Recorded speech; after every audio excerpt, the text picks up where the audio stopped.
He loves them. He won't give up on it. And he's not going to change the rules of the game either. He's not going to take away their free will. He's big enough to steer things in the direction he wants it to go. And he's committed to the original plan because ultimately he wants us with him.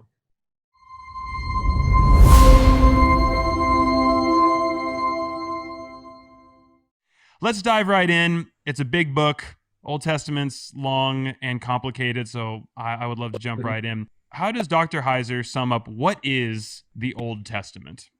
The Old Testament is the story of God's interest in humanity, specifically, once you get past Genesis 11, the story of the Hebrews. And the Hebrews, of course, are ultimately the descendants of Abraham. We call them the Israelites because, Jacob, Abraham, Isaac, Jacob. Jacob is going to have his name changed to Israel.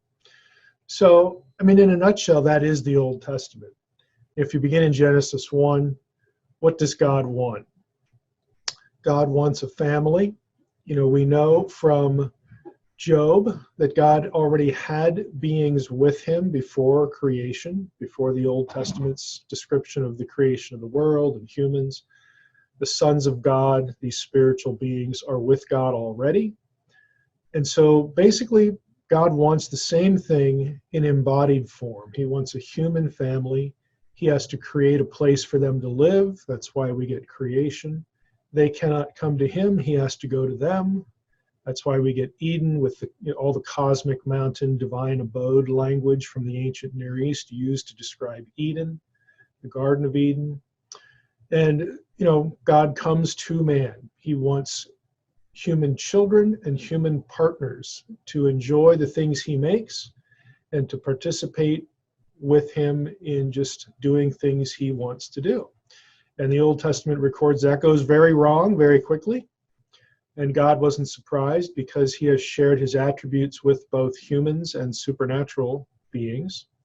And so he knows they can fail. He knows they can choose to rebel because while they are like him, they are not him. They lack his perfect nature. But God would rather have a world in which evil surfaces and there is suffering than to not have either family at all. Okay? And so the Old Testament basically picks up on what God wants. God wants us. He wants a family. And tells that story. And it gets funneled, through this one family, this one, people, that he has to intervene amid all the chaos to basically start over again. And he does that with Abraham and Sarah and creates Israel, the Hebrews out of that. And so the story picks up from chapter 12 on with their story, which morphs into the story of including people outside Israel. And that, of course, is going to dovetail and bleed into the New Testament, where we get God's resolution of the human failures, the covenants he's made with people to sort of, keep kickstarting the plan. God never gives up on the original plan. Despite all the evil and chaos, he is committed to his decision to create these beings, humans and otherwise. He loves them. He won't give up on it. And he's not going to change the rules of the game either, midstream. He's not going to take away their free will. He's neither going to destroy them or alter them so that they are no longer like him. He's big enough to steer things in the direction he wants it to go, and he's committed to the original plan because ultimately he wants us with him. That's the Old Testament.